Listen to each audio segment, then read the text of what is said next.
नमस्कार दोस्तों, स्वागत है एक बार फिर आपके अपने YouTube चैनल जीवा स्टडी पर। मैं वरिष्ठ अध्यापक मुकेश कुमार जांगड़ आपका स्वागत करता हूं। तो अपन जो कलाम की जो ऑफलाइन टेस्ट सीरीज है RPSC second grade GK paper 1 उसका माइनर टेस्ट 3 देख रहे थे।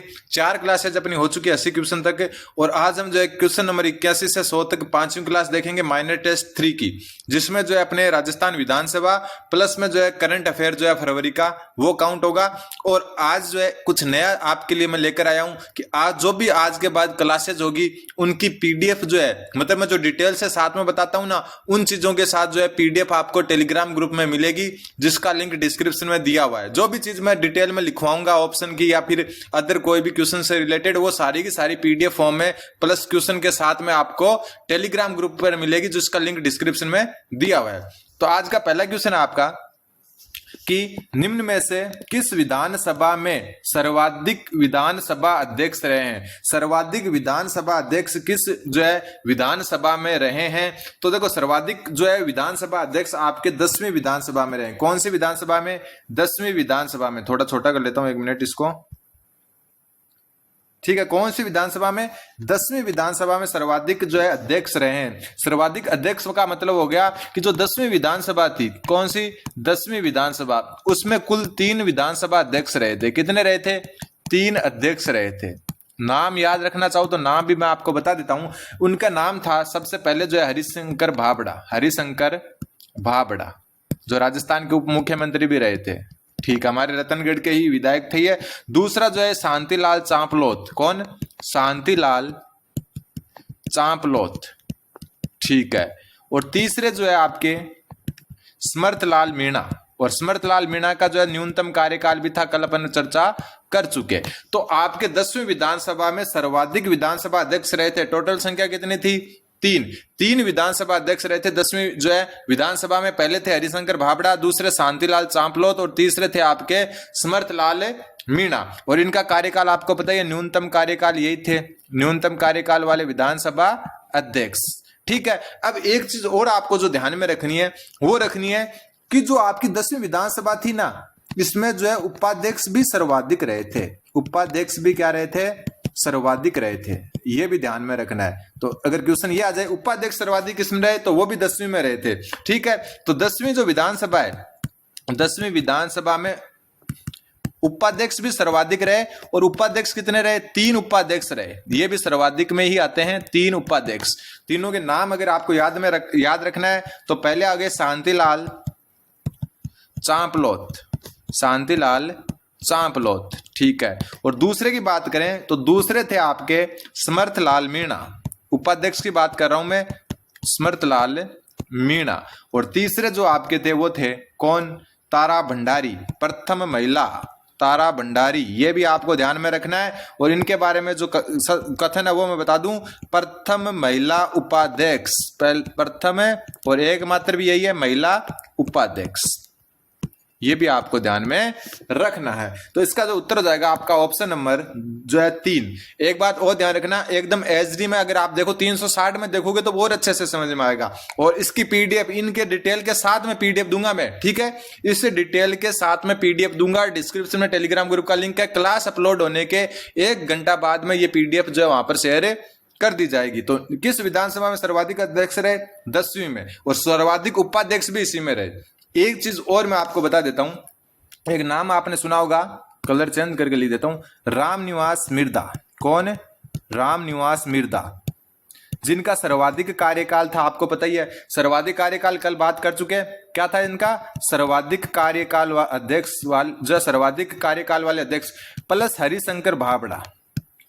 हरिशंकर भाबड़ा, इन दोनों के बारे में जो चीज याद रखनी है वो ये कि 2 अलग अलग विधानसभा में, 2 अलग अलग मतलब 2 बार के टर्म में 2 अलग अलग विधानसभा में अध्यक्ष के रूप में कार्य किया। ये चीज आपको ध्यान में रखनी है। ठीक है, हरिशंकर भाबड़ा और रामनिवास मिर्धा 2 ऐसे अध्यक्ष थे जो 2 अलग अलग विधानसभाओं में भी अध्यक्ष रहे थे। ठीक है, बाकी हम डिटेल से जान चुके। तो इसका उत्तर हो जाएगा आपका ऑप्शन नंबर 3।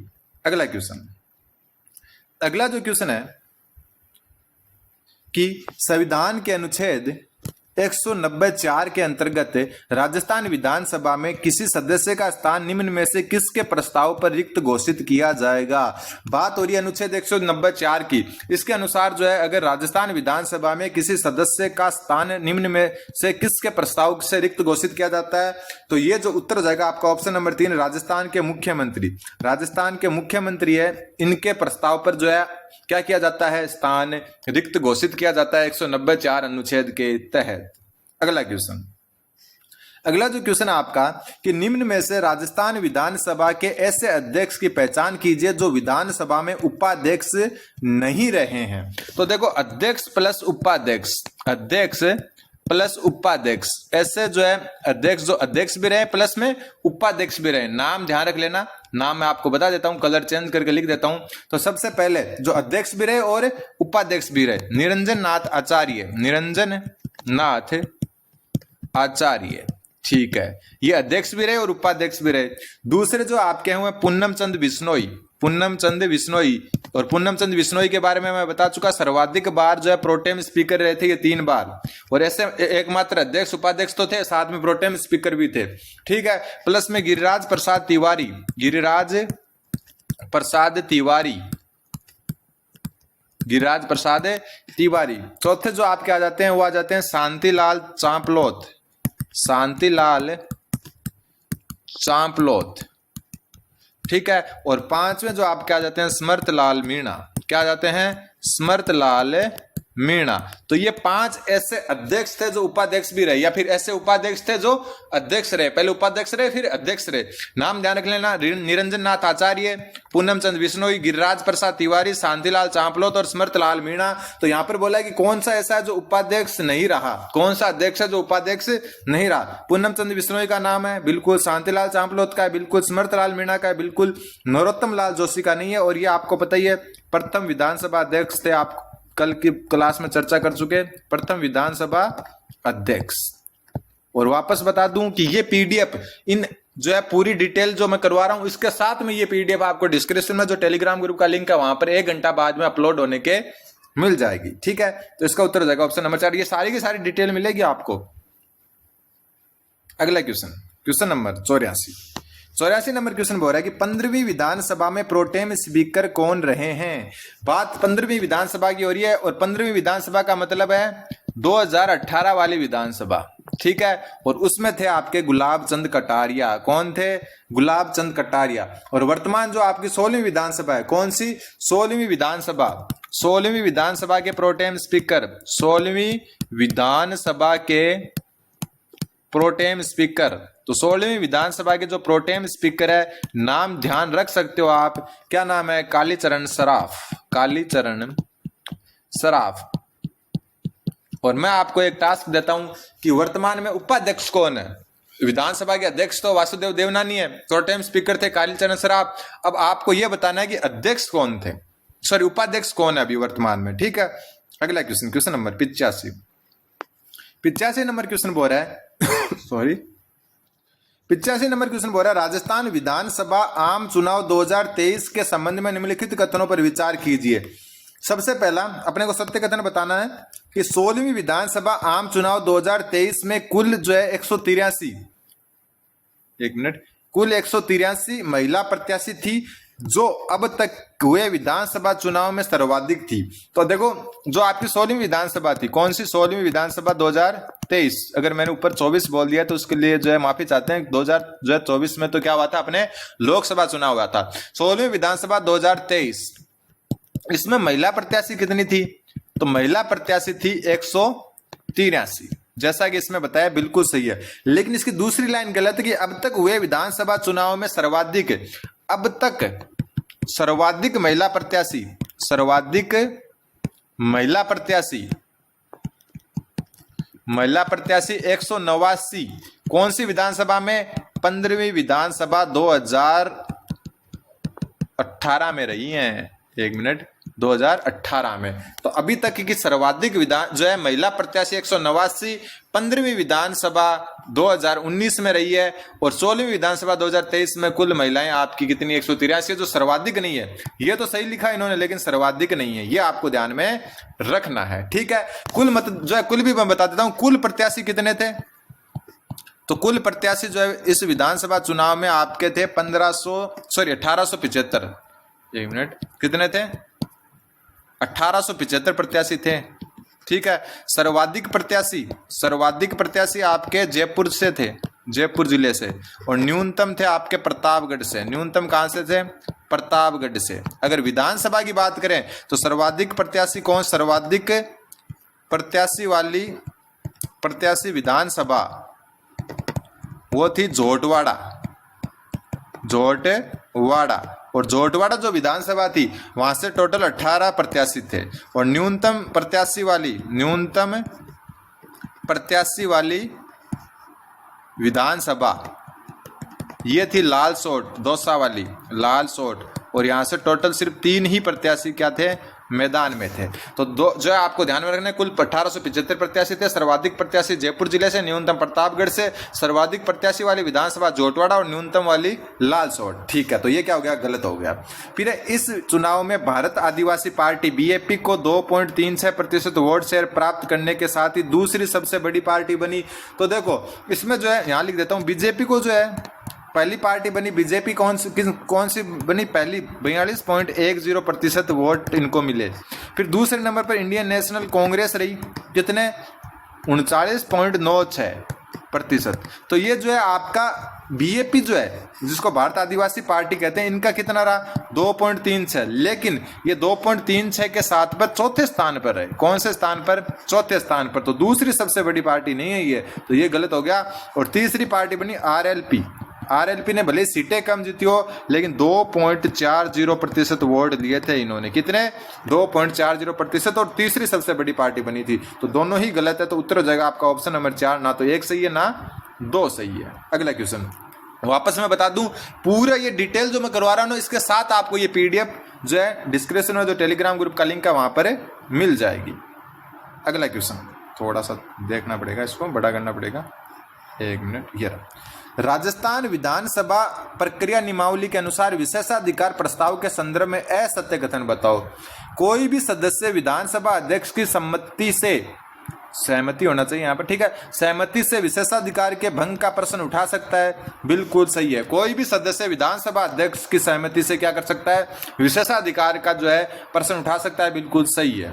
फिर प्रश्न हाल ही में गठित किसी विशिष्ट विषय तक ही सीमित होना चाहिए, तो बिल्कुल सही बात है। जो प्रश्न है वो आपका हाल ही में गठित किसी विषय तक जो है सीमित होना चाहिए।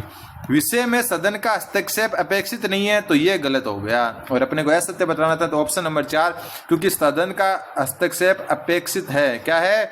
अपेक्षित है। प्रस्तुत विषय पर अनुमति दिए जाने पर कोई आपत्ति हो तो कम से कम 10 सदस्यों के समर्थन से अध्यक्ष अनुमति दे सकता है, तो यह भी बिल्कुल सही है। अगर प्रस्तुत विषय पर कोई अनुमति दिए जाने पर कोई आपत्ति हो तो 10 सदस्य अगर वो सहमति देते हैं या समर्थन देते हैं तो अध्यक्ष अनुमति दे सकता है। तो इसका उत्तर हो जाएगा ऑप्शन नंबर 3।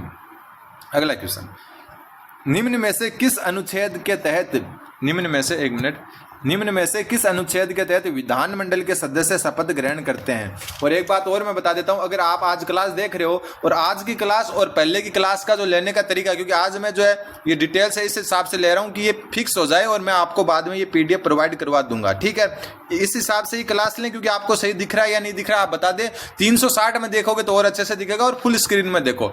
और दूसरी बात, अगर आपको पहले की जैसी क्लासें लेनी है तो भी आप बता सकते हो। तो किस जो है अनुच्छेद के तहत जो है विधानमंडल के सदस्य शपथ ग्रहण करते हैं? तो अनुच्छेद 188 के तहत। किसके?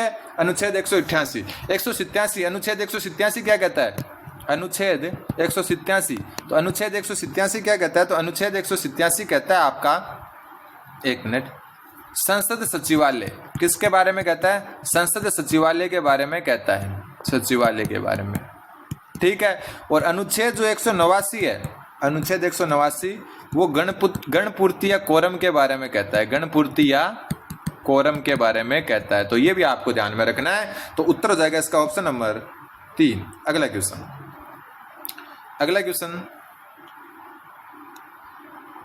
एक मिनट। अगला जो क्वेश्चन आपका कि विधानसभा अध्यक्ष को पद से हटाने हेतु विधानसभा की कुल सदस्य संख्या के कितने सदस्यों द्वारा अनुमोदन करने पर प्रस्ताव को अनुमति दी जाती है? तो 1/5 सदस्य या 40 सदस्य, कितने?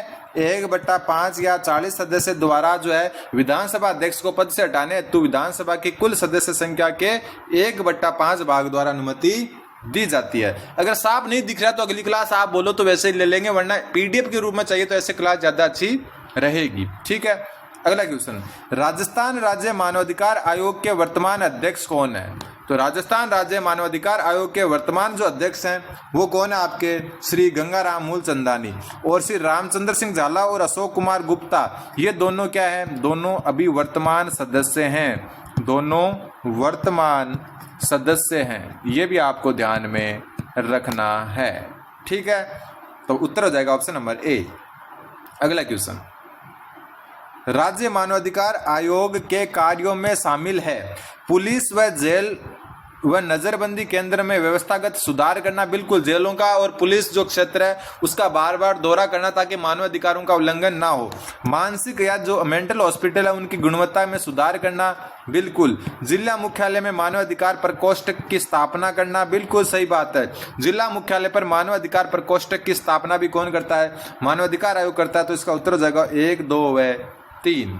अगला क्वेश्चन, मुख्यमंत्री आयुष्मान आरोग्य योजना, मुख्यमंत्री आयुष्मान आरोग्य योजना के संबंध में निम्नलिखित कथनों पर विचार कीजिए।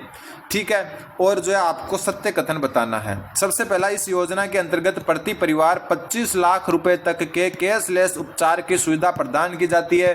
बिल्कुल सही है, मुख्यमंत्री आयुष्मान आरोग्य योजना के तहत 25 लाख रुपए तक की क्या की जाती है? कैशलेस उपचार की सुविधा प्रदान की जाती है। इस योजना के अंतर्गत 17 वर्ष एवं उससे अधिक आयु के समस्त वरिष्ठ नागरिकों को इस योजना की निःशुल्क श्रेणी के अंतर्गत सम्मिलित किया गया है। बिल्कुल सही बात है।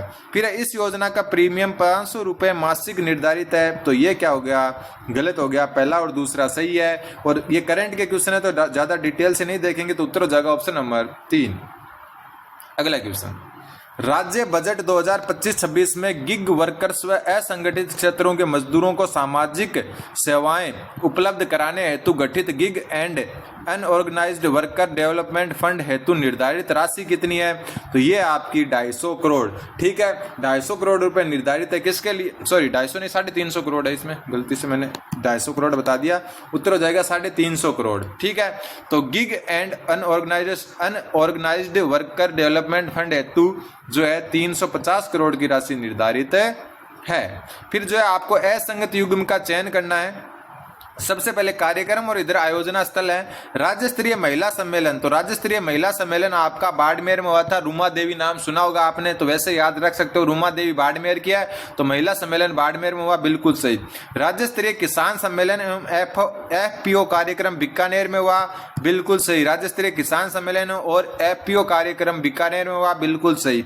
राज्य स्तरीय निवेश उत्सव कहां पर हुआ? जयपुर में। बिल्कुल सही है। राज्य स्तरीय विकास एवं सुशासन उत्सव आपका कहां पर हुआ? उदयपुर में नहीं होकर कहां पर हुआ? भीलवाड़ा में। कहां पर हुआ? भीलवाड़ा में। तो उत्तर हो जाएगा आपका ऑप्शन नंबर 4, क्योंकि असुमेलित बताना था। अगला क्वेश्चन है, देसी पशुओं के संरक्षण एवं संवर्धन के लिए राज्य का पहला centre of excellence indigenous forum कहाँ स्थापित किया जाना प्रस्तावित है? तो इंडिजिनस फोरम जो आपका है, सेंटर ऑफ एक्सीलेंस जो है देसी पशुओं के संरक्षण और संवर्धन के लिए जो है स्थापित किया जाना प्रस्तावित है, वो है आपका पाली जिले में। कहाँ पर? पाली में।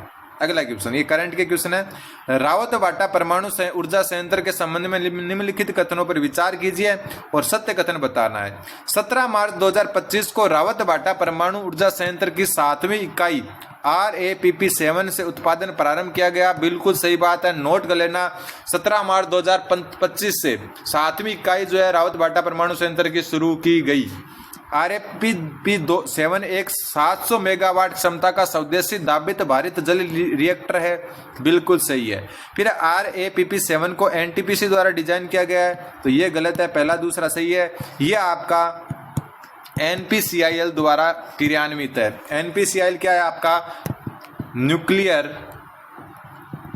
Power corporation of India limited, ये आपका जो है NPCIL द्वारा जो है प्रस्तावित है या फिर जो है तैयारी जो है मतलब डिजाइन किया गया। तो पहला दूसरा सही है, उत्तर हो जाएगा ऑप्शन नंबर 1। फिर है क्वेश्चन नंबर 96, वर्ष 2024-25 हेतु सीनियर वर्ग का सुंदर कांति जोशी अवार्ड किसे प्रदान किया गया है? तो सुंदर कांति जोशी ये अवार्ड दिया जाता है राधा क्रिकेट क्लब द्वारा, राधा क्रिकेट क्लब द्वारा। और किस क्षेत्र में दिया जाता है पता चल गया होगा, क्रिकेट में। तो इस बार जो आपकी जो है बात यहाँ पर सीनियर वर्ग की हो रही है, और सीनियर वर्ग में जो है ये आपका दिया गया किसको? सीनियर वर्ग में दिया गया कौशल्या चौधरी को। ठीक है, बात अपन करें सब जूनियर में, तो सब जूनियर वर्ग कौन सा? सब जूनियर वर्ग। और सब जूनियर वर्ग में जो है ये आपका ऑप्शन नंबर 1 जो मैना सियोल है उनको दिया गया। किसको? मैना सियोल को। ठीक है, और बात हम करें जो है कौन सा जो है सब जूनियर के अलावा जूनियर वर्ग की, किसकी? जूनियर वर्ग की। और जूनियर वर्ग में जो है ये मैना सियोल, मैंने गलत बता दिया आपको, जूनियर में जो है मैना सियोल को दिया गया है। और सब जूनियर, एक मिनट, जूनियर वर्ग में मैना सियोल को मिला है। सब जूनियर में ये धृति जो माथुर है इनको मिला है। सब जूनियर में किसको मिला है? उल्टा बता दिया मैंने, सब जूनियर में ये मिला है धृति माथुर को। ठीक है, और जो ऑप्शन नंबर 4 है सोनिया बिजावत, इनको मिला life time achievement award, life time achievement award. और ये किसको मिला है? ये मिला है आपका ऑप्शन नंबर 4 सोनिया बिजावत को। किसको? सोनिया बिजावत को। ठीक है, तो ये सुंदरकांति जो आपका जोशी राधा क्रिकेट क्लब द्वारा जो है क्रिकेट में दिया जाने वाला पुरस्कार है। जूनियर में मैना सियोल को, सीनियर में कौशल्या चौधरी, और सब जूनियर में Dhriti Mathur. Life time achievement award मिला है सोनिया बिजावत को। अगला क्वेश्चन, खेलो इंडिया पैरा गेम्स 2025 के संबंध में निम्नलिखित कथनों पर विचार कीजिए और सत्य कथन की आपको क्या करना है? पहचान करना है। राजस्थान ने इस प्रतियोगिता में कुल 64 पदक जीते, बिल्कुल 64 पदक जीते, बिल्कुल सही। और अंक तालिका में चौथे स्थान पर है, बिल्कुल सही बात है, 64 पदक चौथे स्थान पर। इन खेलों में राजस्थान ने सर्वाधिक स्वर्ण पदक पैरा एथलेटिक्स की जो है प्रतिस्पर्धाओं में जीते, तो ये भी बिल्कुल सही बात है। तो पहला और दूसरा दोनों ही क्या है? सही है। अगला क्वेश्चन, मार्च 2025 में महिलाओं व बालिका सुरक्षा व सशक्तिकरण हेतु किसके द्वारा सुरक्षा की पखवाड़ा, कौन सा? एक मिनट, इसका उत्तर तो हो गया ऑप्शन नंबर 1 और 2, सुरक्षा सखी पखवाड़ा। ये जो है किसके द्वारा मनाया गया? तो ये राजस्थान जो है पुलिस विभाग द्वारा। किसके द्वारा? राजस्थान पुलिस विभाग द्वारा। अगला क्वेश्चन, पंडित दीनदयाल उपाध्याय गरीबी मुक्त गांव योजना, पंडित दीनदयाल उपाध्याय गरीबी मुक्त ग्राम योजना के संबंध में निम्नलिखित कथनों पर विचार कीजिए और सत्य कथन की पहचान कीजिए। इस योजना का उद्देश्य बीपीएल परिवारों को गरीबी रेखा से ऊपर लेकर आना है, बिल्कुल सही बात है। इस योजना के प्रथम चरण में 1000 गांवों को चिन्हित किया गया, तो गलत है। प्रथम चरण जो है इसका प्रथम चरण, और प्रथम चरण में जो है 5000 गांवों को 5000 गांव चिन्हित किए गए हैं, चिन्हित किए गए हैं। कितने गांव? 5000 गांव। तो यहाँ पर हो जाएगा 5000 गांव, तो ये गलत हो गया। वित्त वर्ष 2025-26 के अंतर्गत इस योजना में 300 करोड़ रुपए का बजट प्रस्तावित है, तो ये सही है। तो पहला दूसरा सही है, पहला तीसरा सही है, दूसरा गलत है, तो उत्तर हो जाएगा ऑप्शन नंबर 3। और आज का लास्ट क्वेश्चन, असंगत युग्म का चयन करना है। कार्यक्रम और स्थल, थ्राइव 2025 IIT जोधपुर में, बिल्कुल सही है। कुर्जा महोत्सव केलादेवी भरतपुर में ना होकर कहाँ पर है? ये खिंचन गांव, और खिंचन गांव आपका कहाँ पर है? फलोदी डिस्ट्रिक्ट में। कहाँ पर? फलोदी में। तो ये क्या हो जाएगा? सही हो जाएगा, क्योंकि असंगत बताना था। थार महोत्सव बाड़मेर में और नमो कौन 2025 उदयपुर में। तो ये आज आपके जो है 20 question important last minor test 3 के थे। अब आपको जो ये PDF चाहिए जिसमें मैंने डिटेल से जो ऊपर चीजें बताई थी, ये वाली, ये सारी उसमें मिल जाएगी। तो आप जो है डिस्क्रिप्शन में टेलीग्राम ग्रुप का लिंक है, जाकर ज्वाइन कर सकते हो। बाकी जो है चैनल को सब्सक्राइब करें। अगर ऐसे पढ़ना आप तो ऐसे बता दो, वरना पहले जो फुल स्क्रीन में पढ़ाते थे वैसे पढ़ा देंगे। धन्यवाद, बन रहे जीवा स्टडी के।